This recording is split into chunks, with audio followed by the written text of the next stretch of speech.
Hai, Assalamualaikum warahmatullahi wabarakatuh. Kalau kalian ingin lulus tes TNI Polri dan Kedinasan, kalian harus tahu dengan tes yang satu ini.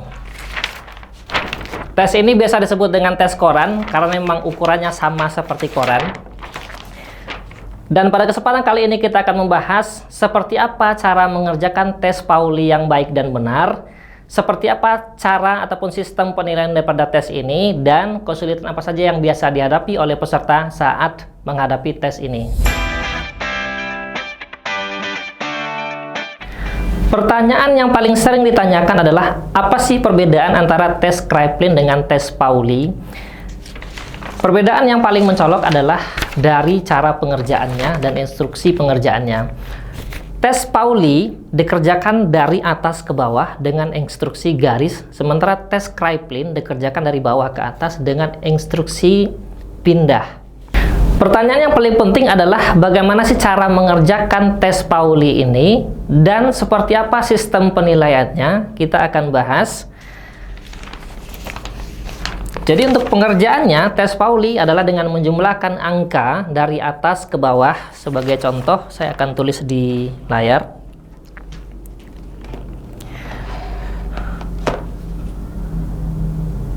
Di sebelah kiri misalkan ada beberapa deret angka seperti yang saya tulis.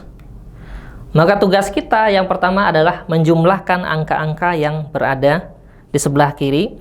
7 ditambah 8 adalah 15, maka yang ditulis hanyalah angka 5 di sebelah kanan di antara angka 7 dengan angka 8. Lalu kita lanjutkan 8 ditambah 9, 17, maka yang ditulis hanyalah 7, 9 ditambah 2 adalah 11, 2 ditambah 3 adalah 5, dan begitu seterusnya sampai Anda mendengarkan instruksi garis.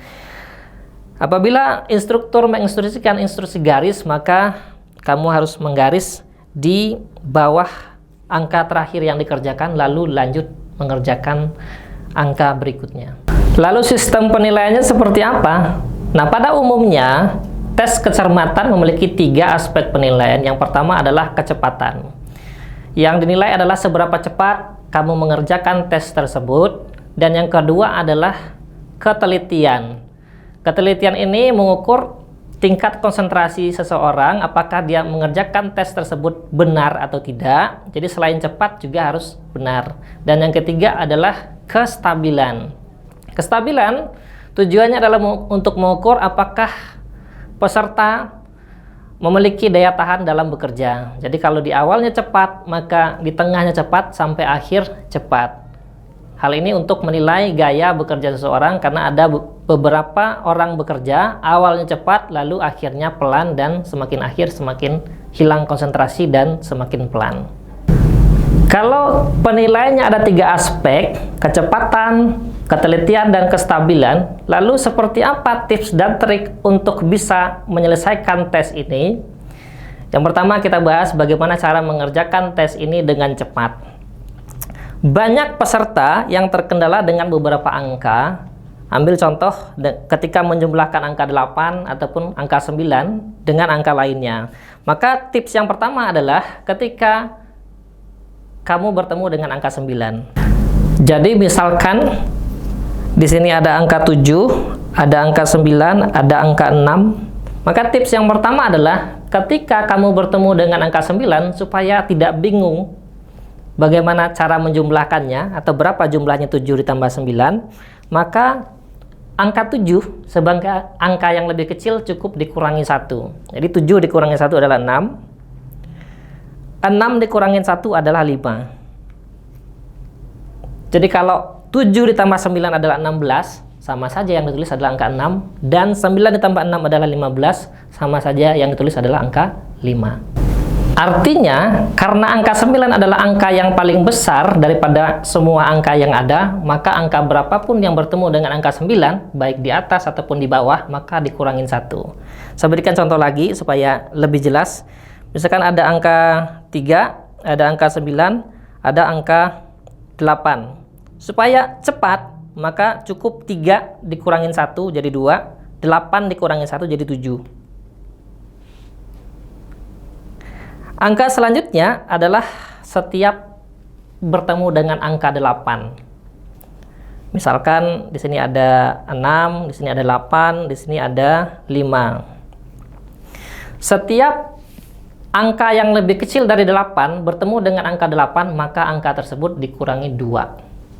Harus angka yang lebih kecil, tidak boleh angka 9. Kalau 9 bertemu dengan 8, maka 8 yang dikurangin 1, karena 9 lebih besar. Contohnya, 6 bertemu dengan 8, maka 6 dikurangi 2. Jadinya 4. Dan 5 bertemu dengan 8, 5 dikurangi 2. Jadinya adalah 3. Jadi sama saja kalau kita pakai sistem penjumlahan. 6 ditambah 8 adalah 14, yang ditulis juga 4. 8 ditambah 5 adalah 13, yang ditulis juga 3. Hal ini adalah hanya untuk mempercepat proses pengerjaan. Lalu, angka 7.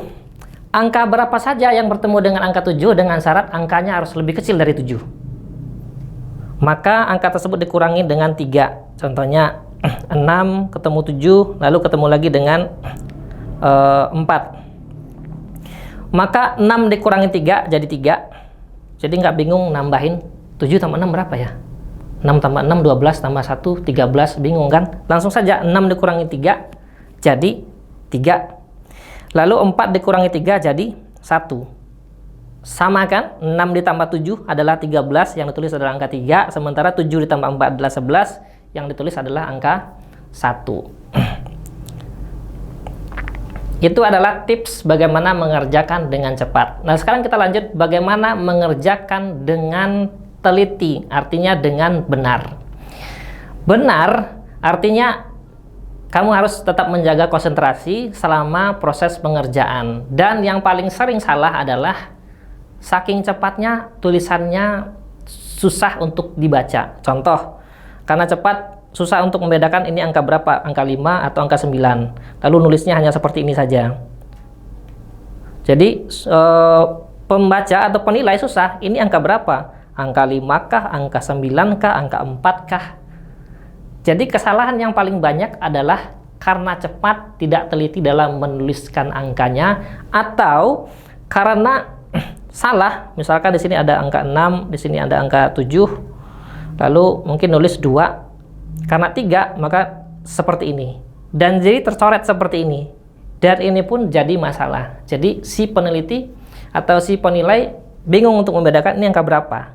3, 2, atau berapa. Jadi yang harus dikurangi adalah pencoretan ataupun menghapus. Itu juga harus dikurangi seminim mungkin. Usahakan menulis angka dengan mudah bisa terbaca atau menulis dengan jelas. Dan yang terakhir adalah kestabilan. Bagaimana caranya supaya kamu bisa lulus tes mengerjakan dari awal cepat, di tengahnya cepat, sampai akhir itu bisa cepat? Kuncinya adalah latihan. Jadi video ini tujuan awalnya hanyalah untuk memberitahu bagaimana cara mengerjakan dengan benar. Jadi kalau penilaian daripada tes ini untuk menilai seberapa cermat seseorang, maka jangan sampai sebenarnya kepribadian kamu itu adalah cermat, orangnya cekatan, cuma karena tidak tahu cara mengerjakan yang baik dan benar seperti apa, maka penilaiannya tidak bagus. Jadi yang pertama poinnya adalah video ini untuk memberitahu bagaimana cara mengerjakan dengan benar. Nah, lalu apakah kamu bisa stabil, apakah kamu bisa teliti dalam mengerjakan ini? Dibutuhkan latihan. Itulah kenapa kalau misalkan kita berkumpul dengan orang yang suka latihan, dalam hal ini misalkan kalian ambil kursus ataupun bimbel di Praja Edukasi, maka setiap pertemuan dengan psikologi maka ada latihan-latihan dan juga ada instruktur yang memberikan timing atau mengatur waktu pengerjaan, misalkan sekian menit, 3 menit, garis, lalu lanjut, garis lagi, lanjut, garis lagi, sehingga kamu bisa tahu seperti apa kemajuan dan perkembangan kamu dalam mengerjakan tes Kraepelin, termasuk juga tes psikologi lainnya. Saya berikan sebuah analogi yang mudah. Anggaplah video ini hanya untuk memberitahu bagaimana cara bermain gitar yang benar. Contoh, kunci A seperti apa, kunci B seperti apa, kunci D seperti apa. Nah, pertanyaannya, apakah kamu bisa memainkan gitar dengan baik, berirama, dan juga disukai oleh si penilai? Jawabannya adalah seberapa sering kamu latihan. Jadi, selain mengetahui cara yang baik seperti apa, dibutuhkan latihan. Dan itulah latar belakang hadirnya Praja Edukasi. Jadi Praja Edukasi hadir untuk kalian yang serius ingin mengetahui bagaimana cara mengerjakan tes dengan baik dan benar, dan juga ingin melatih apakah hasil daripada tes kalian sudah sesuai dengan karakteristik penilaian yang dibutuhkan oleh instansi yang Anda lamar. Apabila info ini bermanfaat bagi kamu, maka pastikan kamu akan terus mendapatkan info seperti ini dengan cara subscribe. Dan apabila kamu ingin teman-teman lainnya juga tergabung dalam latihan dan juga tergabung dalam mendapatkan informasi yang bermanfaat, maka silakan share video ini ke teman-teman. Sampai jumpa di video selanjutnya. Saya Ricky Ricardo bersama Praja Edukasi Indonesia.